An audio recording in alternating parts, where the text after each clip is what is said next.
tal? ¿Me veo? ¿Me escucho? Espero. Estamos haciendo un poco de pruebas de audio y video.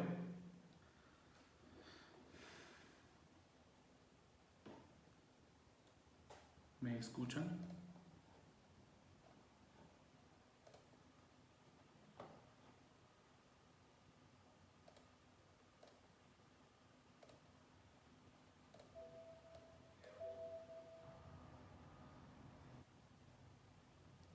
Hola.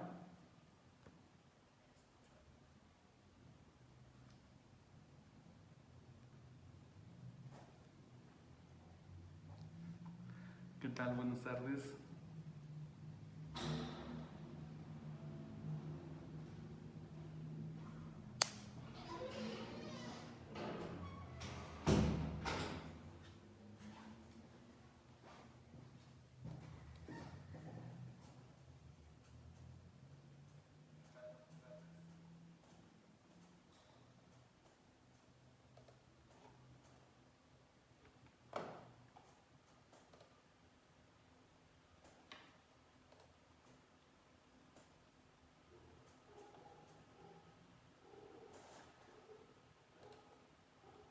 ¿Me escucho? A ver. Ok, ya vi el problema.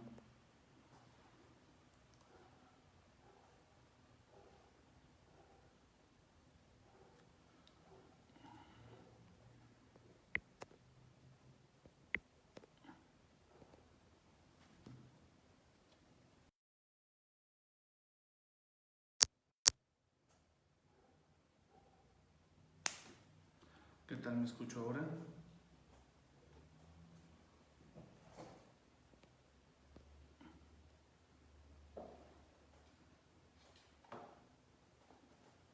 ¿Ya me escucho mejor?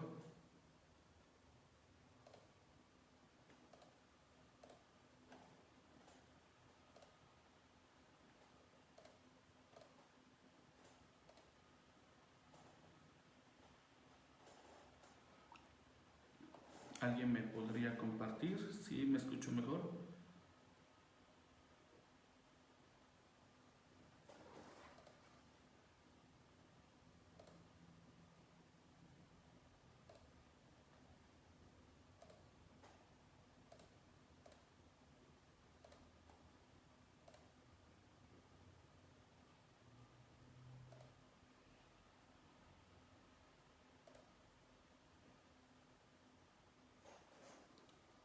¿Qué tal? Buenas tardes. Hola, Fabi.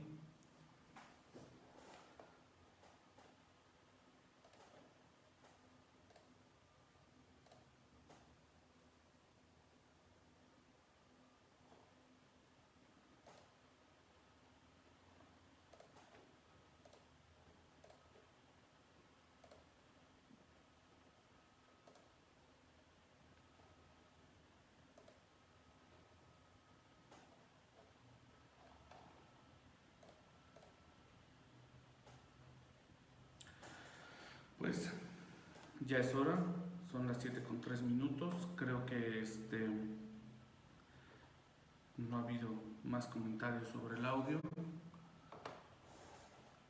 Espero que me escuche claro, me escuche fuerte.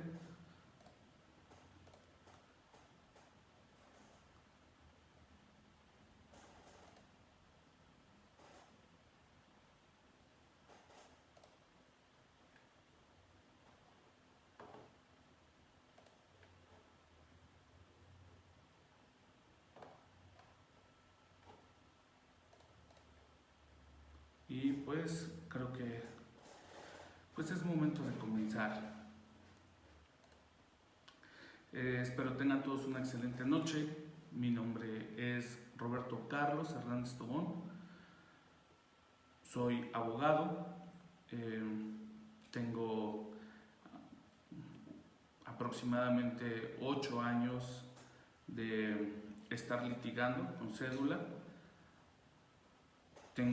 Previamente estuve haciendo prácticas con algunos abogados en la ciudad de Tehuacán, en hice prácticas en un juzgado familiar en la ciudad de Puebla y pues desde que inicié la carrera he tratado de estar pues conociendo cada vez más sobre cómo se desarrolla y cómo van cambiando las leyes a lo largo del tiempo.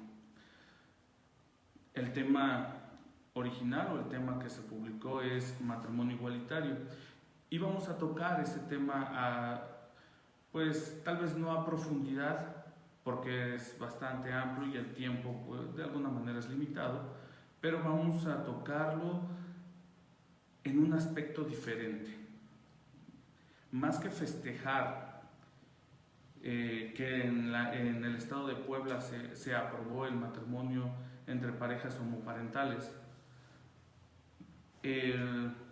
parte del objetivo es que conozcan también esas parejas los derechos que al casarse adquieren y las obligaciones que en consecuencia se dan.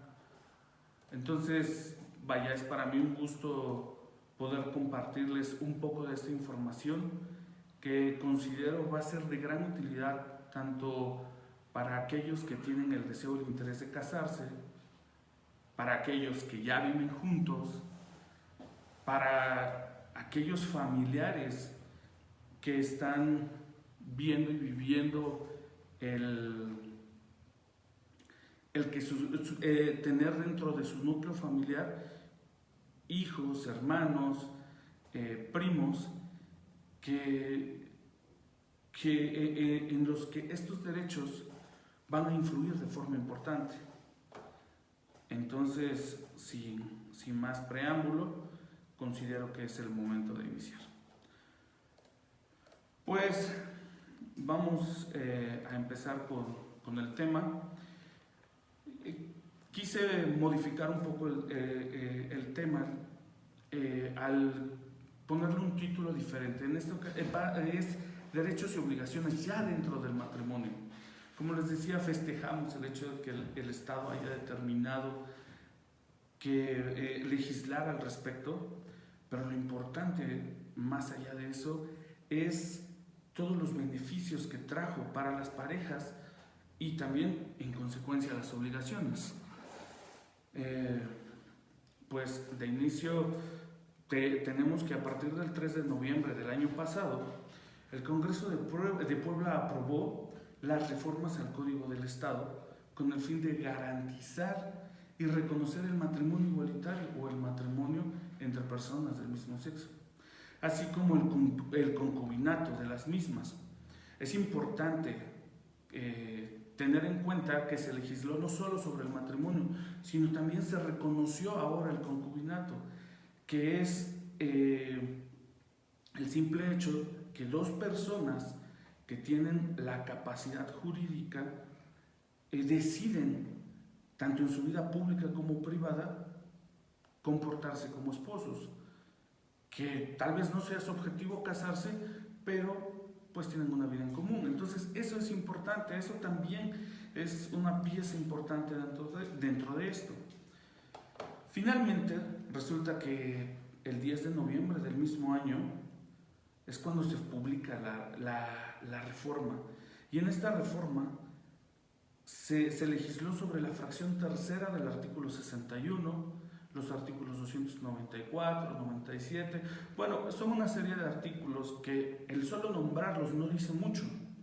Más adelante voy a tocarlos para que ustedes los conozcan y sepan cómo fueron modificados y cuáles son las repercusiones que van a tener.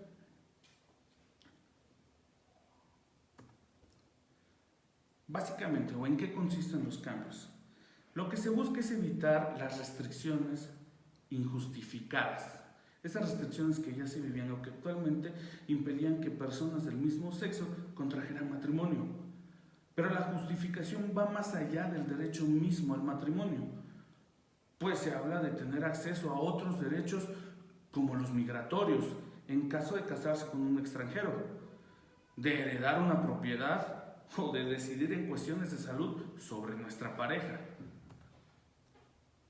Para poder llegar a eso tenemos que entender qué es el matrimonio, cómo consideraban el matrimonio anteriormente en el artículo 294 del Código Civil y cuáles fueron las modificaciones que sufrió. Entonces, anteriormente, hasta antes de la reforma, el Código establecía que el matrimonio es un contrato civil por el cual un solo hombre y una sola mujer se unen en sociedad para perpetuar la especie y ayudarse en la lucha de la existencia. Palabras importantes: perpetuar y ayuda. Al día de hoy, con la reforma o tras la reforma, el mismo artículo establece que el matrimonio es un contrato civil por el cual dos personas se unen voluntariamente en sociedad para llevar una vida en común con respeto, ayuda mutua e igualdad de derechos y obligaciones. Se transformó totalmente la intención que llevaba antes y pasamos de perpetuar la especie y luchar por la existencia, ahora simplemente llevar una vida en común, manteniendo el respeto y cuidando que la ayuda y la igualdad vayan de la mano. Ahora, en consecuencia, también se tuvo que reformar otro elemento clave, que sería el artículo 300. Anteriormente decía que no pueden contraer matrimonio el hombre y la mujer antes de cumplir 16 años de edad. Básicamente que tú cumplías 16 años y ahora sí te podías casar, ya era tu decisión. Pero hoy la reforma también afectó este artículo y ahora establece que no pueden contraer matrimonio las personas antes de cumplir 18 años de edad. Entonces, si anteriormente se daba que había matrimonios entre menores o matrimonios entre un mayor de 18 años y un menor de 18, el día de hoy ya no va a haber dispensa de edad, sino va a establecer de forma estricta, o ya establece de forma estricta, solamente aquellos que han cumplido los 18 años. Antes, no. Para esto también tenemos que entender la otra figura que se da junto con el matrimonio, que es el concubinato.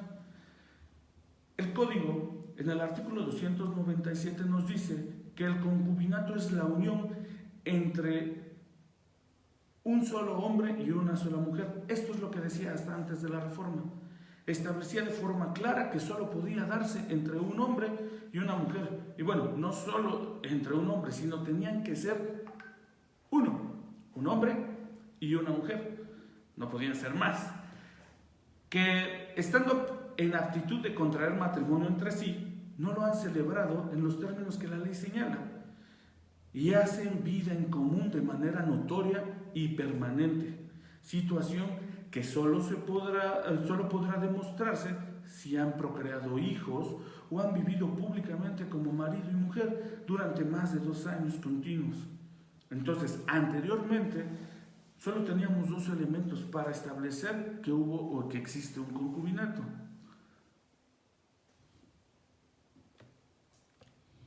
El hecho de haber tenido hijos o que esa pareja haya procreado hijos, o bien que se pueda demostrar que por más de 2 años vivieron juntos. Y esto se daba, pues se pueden utilizar fotografías,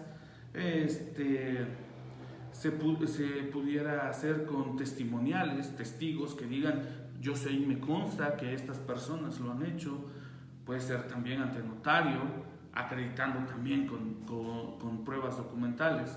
Pero esto era anteriormente, y ahora la reforma hizo que esto cambiara y establece el concubinato como la unión voluntaria y de hecho entre 2 personas que, estando en aptitud de contraer matrimonio entre sí, no lo han celebrado en los términos que la ley señala, haciendo vida en común de manera notoria y permanente, situación que podrá demostrarse si tienen hijas o hijos en común. Esto considerando las parejas heterosexuales, o si han cohabitado públicamente como cónyuges durante más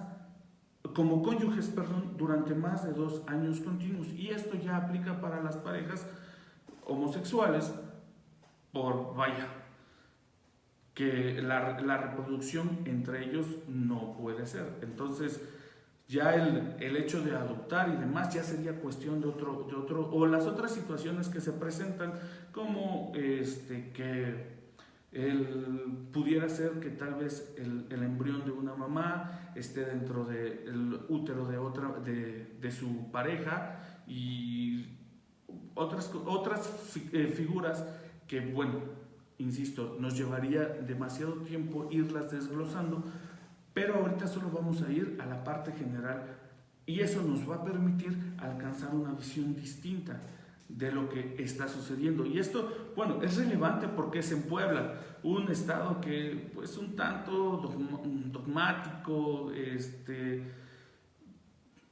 pues que no tan fácil se adapta a nuevas cosas.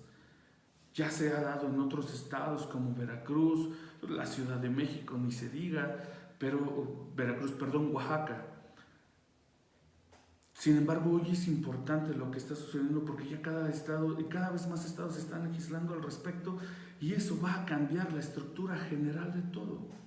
Entonces, una vez establecido lo que es el matrimonio y el concubinato, pues nos lleva ya a entender qué está sucediendo, ¿no? Ya podemos decir que es el matrimonio igualitario, que se consideraría que igual el sexo y la raza, la identidad de género y la orientación sexual están ligados a aspectos fundamentales de la identidad humana y afectan al núcleo del derecho a la integridad física y mental de las personas. La falta de respeto de los derechos de lesbianas, gays, bisexuales, transgéneros e intersexuales, comprendiendo el matrimonio civil entre personas del mismo sexo, se coloca en el ámbito de los derechos humanos. Entonces, al haber tantos cambios a nivel global, pues México no podía apartar la vista de eso, y en consecuencia los estados no pueden mantenerse al margen. Y entiendo que haya puntos de vista diferentes, pero en este momento no vamos a discutir si está bien o está mal, si un tipo de pareja es adecuado o no. Simplemente es el derecho que tienen las personas a poder tener una vida con otro y expresarle su afecto o la manera en la que ellos consideren más adecuada. ¿Ok? Entonces entendemos que el matrimonio entre las personas del mismo sexo ponen en juego los derechos humanos de las personas. De acuerdo con las normas internacionales, denegar el derecho de casarse basándose en el sexo de sus parejas viola los derechos a la no discriminación, a la igualdad ante la ley y a casarse y formar una familia. Entonces, como les decía, no solamente es el hecho de haberse casado, son todos los derechos que consigo traen.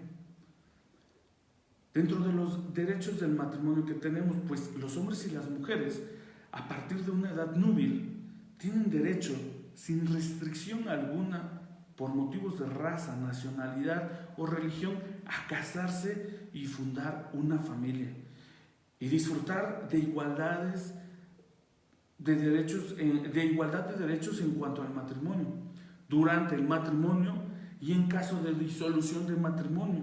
Porque ahora lo importante no es solamente el hecho de que se casen, porque es una realidad, también va a haber quienes se divorcien, y eso también tiene que preverse y considerarse. Por lo tanto, la protección constitucional hacia la familia no se limita a un tipo de particular o tradicional, como les decía. Es por eso que se consideró el derecho a la adopción también, el derecho a la salud, el derecho a los alimentos, el derecho a heredar, entre otros. Esta es la parte importante, esta es la parte que puede generar, pues, unos conflictos hasta familiares importantes, porque nos podemos encontrar en la triste realidad que haya parejas que por su situación se vean alejadas de la posibilidad de heredar, y hoy ya lo tienen. El simple hecho del acceso a la salud, aquellas parejas que una trabaja, una es empleada y tiene el servicio de salud, pues hasta antes del 10 de noviembre no le podía dar esos servicios de salud a su pareja, y hoy con esta reforma ya es un derecho por el simple hecho de vivir juntos como si fuera un matrimonio. Ahora, dentro de los derechos que trae consigo hay uno importante y creo que es el más difícil: la adopción. No todas las personas están preparadas para entender que dos personas del mismo sexo que están felices entre ellos, pues su felicidad la quieren compartir con otro ser que por su situación sea tal vez el único tipo de familia al que pueda él acceder.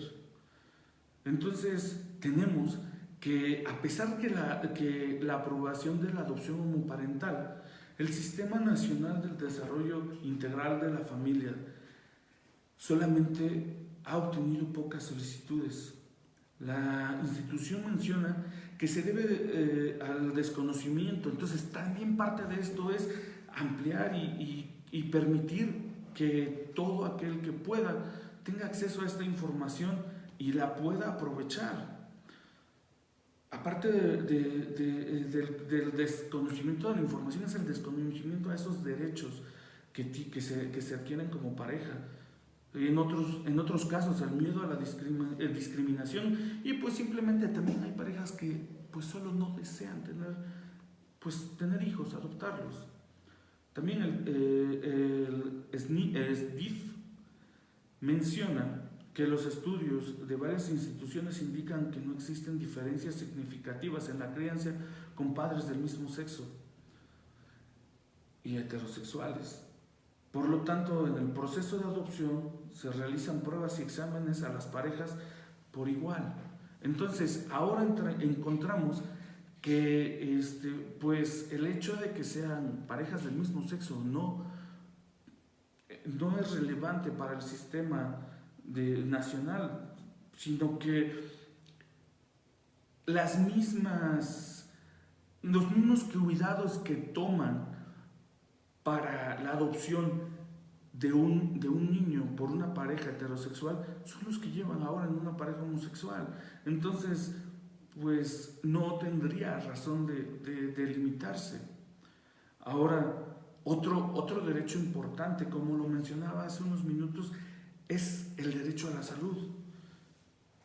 Dentro de esto se contempla que la unión civil, que ahora es un acto jurídico bilateral entre estas personas de diferente sexo o del mismo, si ambas personas son mayores de edad y tienen capacidad jurídica y por lo tanto contraen matrimonio, pues tienen el mismo acceso a las obligaciones y a los derechos de las parejas heterosexuales. Entonces encontramos que estas parejas ya van a poder acceder a la salud. Como les decía en un principio, ahora ya si yo tuviera un esposo, le podría dar los servicios de IMSS, si es que mi patrón me da ese servicio de salud, o el del ISSSTE o el del ISSSTEP, según el sistema de salud al que yo esté afiliado.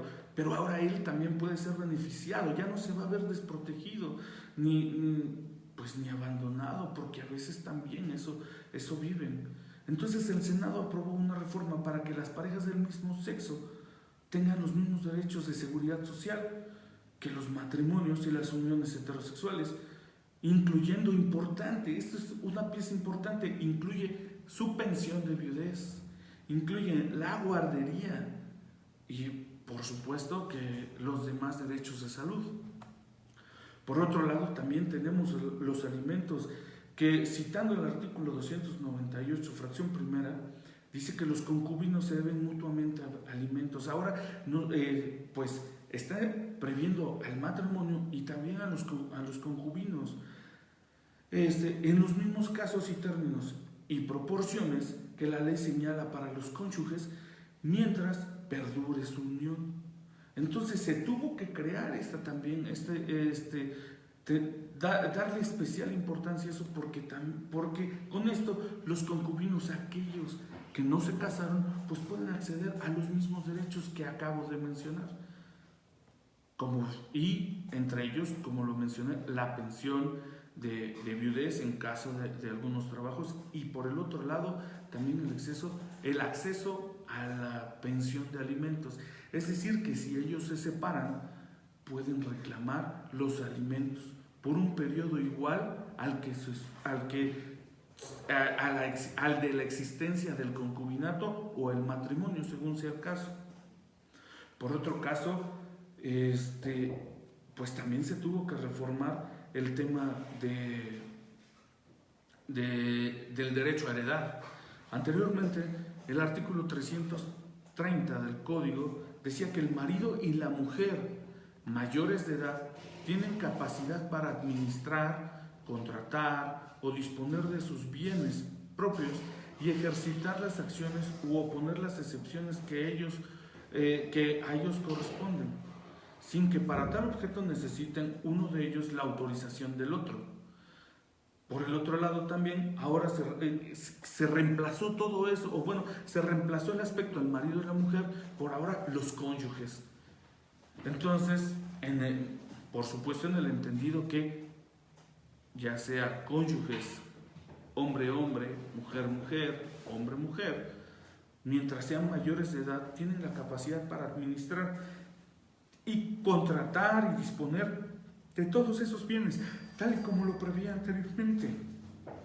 Por el otro lado, también aquí, algo importante son los derechos migratorios, porque, pues, vaya, los mexicanos también tienen derecho a la preservación de la unidad familiar, razón por la cual también podrán ingresar y solicitar el ingreso de su cónyuge, al cual se le concederá la condición de estancia de residencia temporal por 2 años.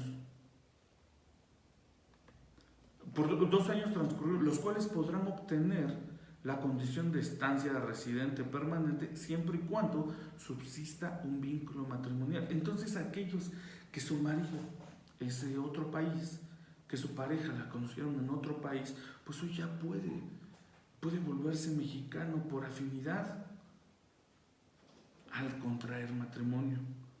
Por el otro, al concubino también, acreditando dicha situación conforme a los supuestos que señala la legislación, se le otorgará la condición de residente temporal en las mismas condiciones que lo acabo de mencionar, y podrá obtener la condición de estancia de residente permanente siempre y cuando subsiste el concubinato. Entonces, durante todo el tiempo que subsiste el concubinato, él va a poder ser un residente permanente. Ahora, dentro de otras obligaciones, tenemos que en el artículo 333, al reformarse, establece que el marido y la mujer durante el matrimonio podrán ejercer y ejercitar los derechos y acciones que tengan uno contra el otro.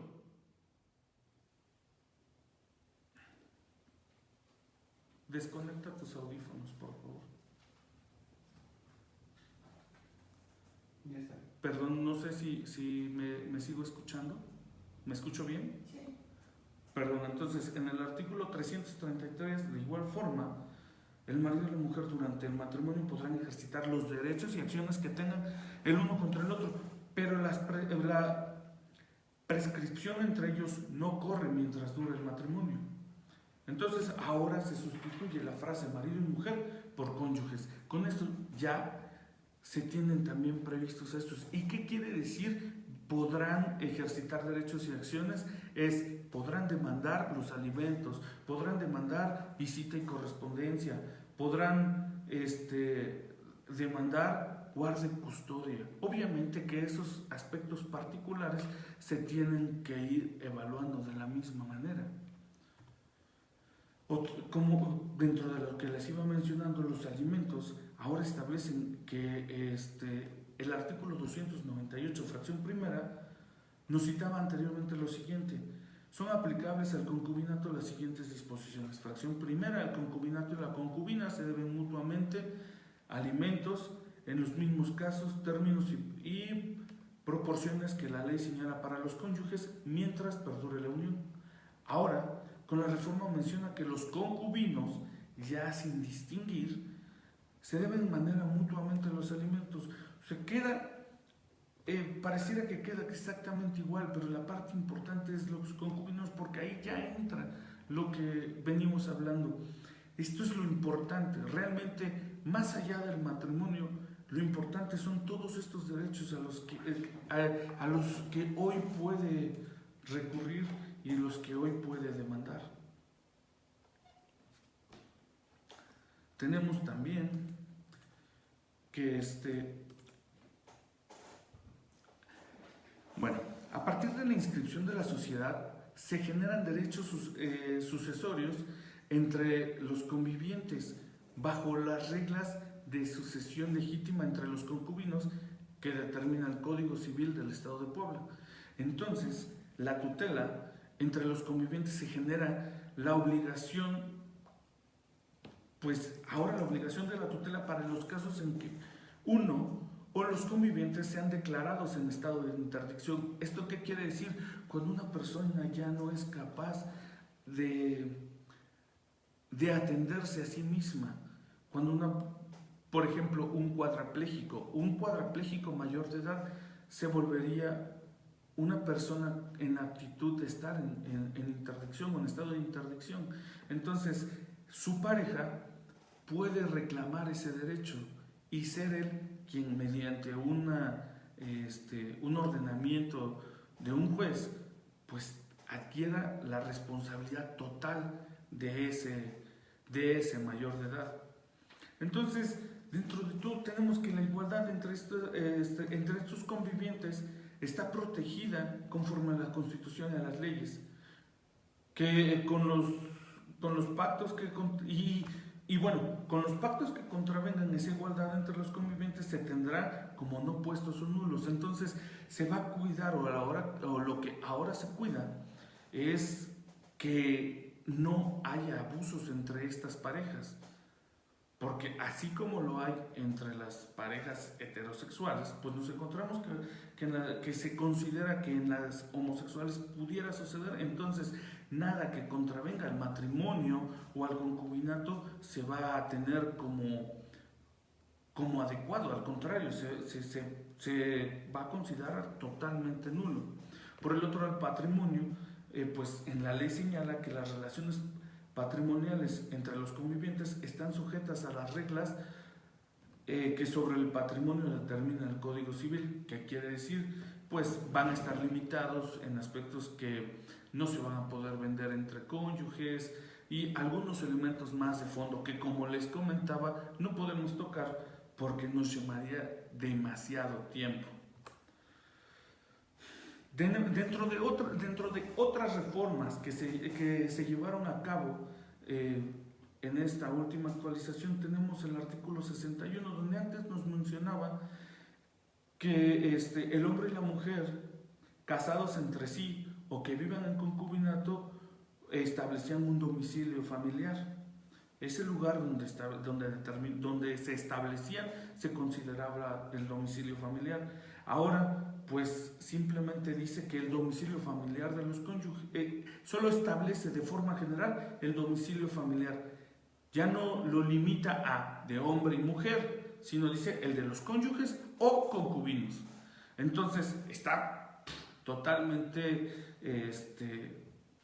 abierto para que ellos puedan, al momento también de reclamar un derecho, pues puedan decir que donde establecen su domicilio y lo puedan hacer público. Dentro de todos esos, pues con eso pueden también acreditar el concubinato, porque juntos establecieron un domicilio familiar durante más de 2 años, etc.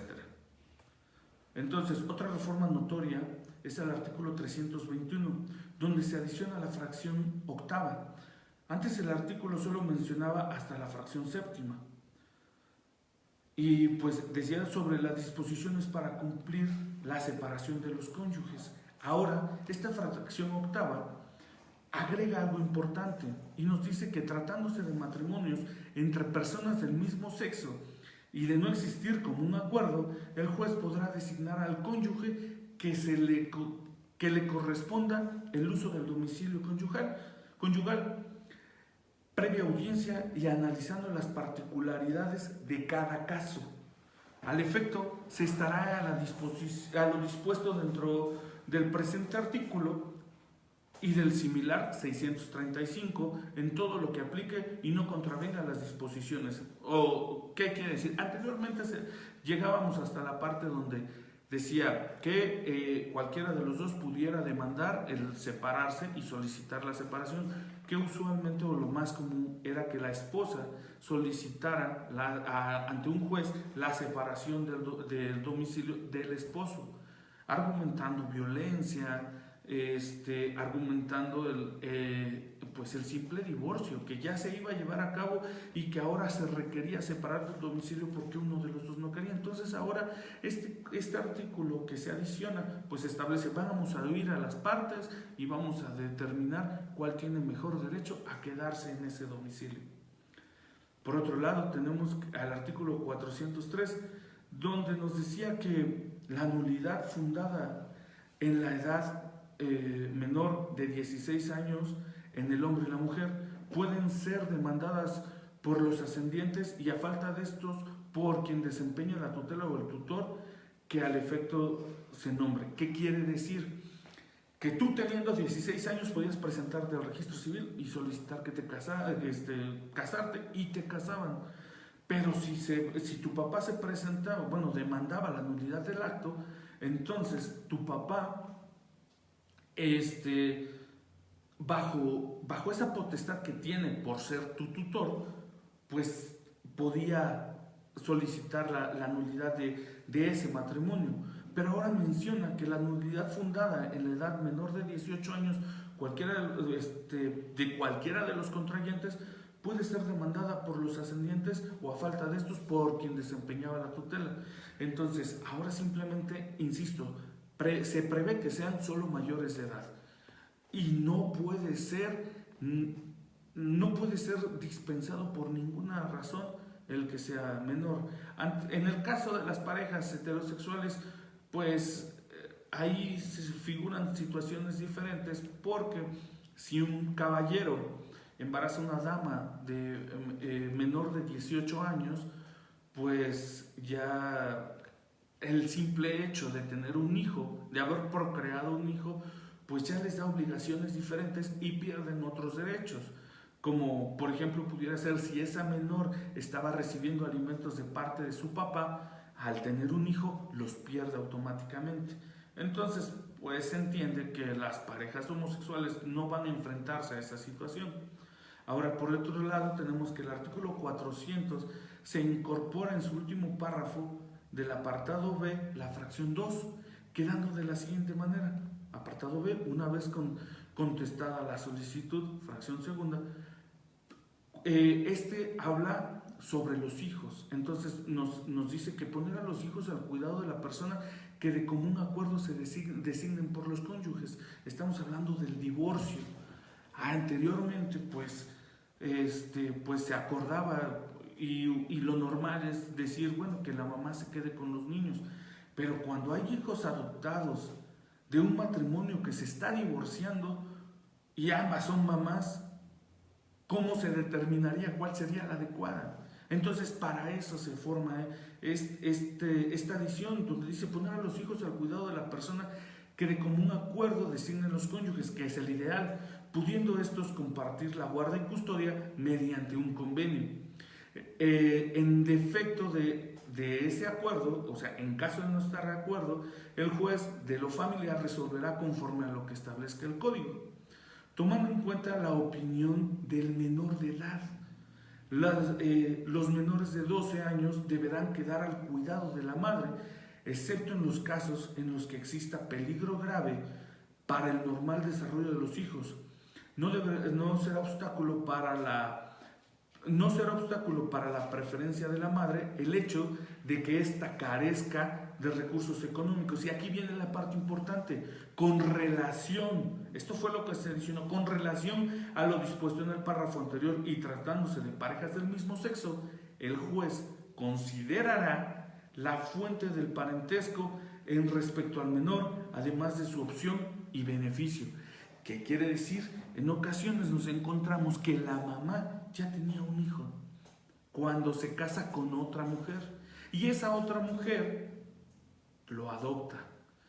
Entonces, si esta pareja se tiene que disolver, pues lo lógico nos llevaría a decir, bueno, pues es su hijo, pero al adoptarlo adquiere otros derechos y los puede reclamar y demandar. Entonces,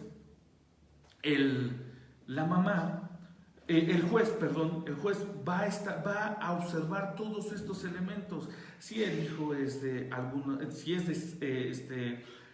si tiene consanguinidad con alguna de las mamás, si tiene algún otro aspecto importante. Entonces, ¿qué sucede?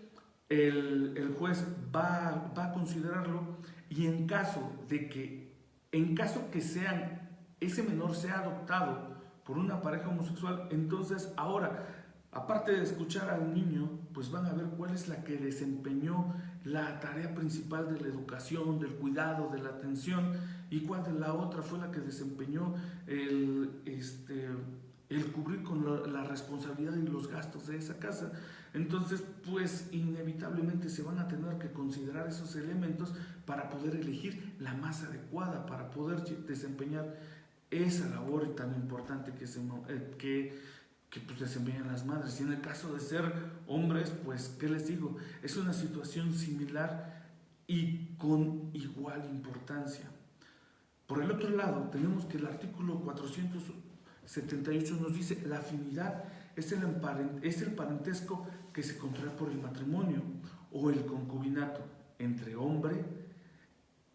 hombre y los parientes de la mujer, o entre esta y los parientes del hombre. Esto nos decía antes, era claro, decía, yo me caso, entonces ahora adquiero la afinidad, esa afinidad hacia sus hermanos, hacia su mamá, porque no guardamos ningún lazo consanguíneo. Es lo comúnmente llamado hijo político, tío político, etc. Ahora esto es modificado y se considera que la afinidad es el parentesco que se contrae con el matrimonio o el concubinato entre los cónyuges y los parientes del otro. Entonces es más libre, más abierto, más amplio, y como hablábamos desde un principio, se tuvieron que ir modificando esas palabras tan exactas, tan precisas que establecía el código y que limitaba la posibilidad de las personas del mismo sexo para casarse. En conclusión, hoy día resulta insostenible que el matrimonio tenga como condición la unión libre de un hombre y una mujer, y como fin sea la procreación. Es imposible ya determinarlo o considerarlo así, porque la voluntad de las personas o de cada persona toma relevancia como condición para la celebración de un matrimonio civil, sin distinción de sexo, identidad de género o preferencia sexual. Esto es, que si tuviéramos también a un hombre que se percibe a sí mismo como mujer y reclama ese derecho de ser tratado como mujer, puede desempeñar su libre deseo de casarse con una mujer que se percibe a sí misma como mujer. Entonces, ya no puede ser limitado de ninguna manera. Y también los principios de respeto y de igualdad y de ayuda mutua se reafirman como las directrices del matrimonio. En consecuencia, se puede sostener que en la sociedad mexicana el matrimonio tiene como fin principal el realizar una comunidad de vida entre dos personas. Todo esto se reduce a la libertad que cada uno tiene para asociarse con quien quiera. Entonces, por mi parte, ha sido breve esta explicación, espero haya sido clara. En este perfil, es más, en este momento voy a compartirles en el live que estamos haciendo, les voy a fijar el link a mi página, a mi página personal, en la cual van a poder, bueno, con mucho gusto los voy a poder atender si tienen alguna duda. Les dejo mi número personal, que es el 238-39-49-049. Ese es mi teléfono personal. Ahí los puedo atender con mucho gusto. Es importante que si ustedes tienen el deseo o la intención de casarse, pues tengan en cuenta todos estos elementos y sobre todo ustedes puedan preparar todo ese camino para que no se tengan que enfrentar a situaciones pues no gratas. Es importante que sepan que si ustedes en este momento se quieren presentar en las oficinas del registro civil, ya los pueden casar, simplemente pedir y solicitar, ¿sabe qué? Quiero los requisitos para el matrimonio, somos dos personas, no es necesario ni siquiera que digan si son personas del mismo sexo, solamente les deben de entregar los requisitos y si ustedes los cubren, deben de ser casados. No hay ninguna limitante más la de ser menores de edad y obviamente pues ya los elementos de consanguinidad y demás que tenemos considerados. Entonces en la página, en los comentarios de live les dejo mi página, ya les di mi número de teléfono, estoy para servirles, para resolver sus dudas, lo que ustedes quieran comentar, las dudas que ustedes tengan, con mucho gusto pues se las voy a intentar resolver. Y pues por mi parte ha sido todo. Agradezco la invitación que hizo Webinars el día de hoy para mi persona y pues no me queda más que, insisto, agradecer su atención, el tiempo que le dedicaron a esto. Si hay alguna otra oportunidad para poder compartirles otro pequeño tema, con mucho gusto lo voy a hacer y poco a poco iré respondiendo los comentarios que hacen, porque pues la verdad me es un poco nuevo. Entonces le mando saludos al licenciado Agustín Salmorán, un gusto saludarte, muchas gracias por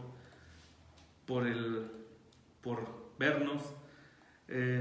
Hay otros saludos que no logro ver, pero pues insisto, muchas gracias por la atención prestada.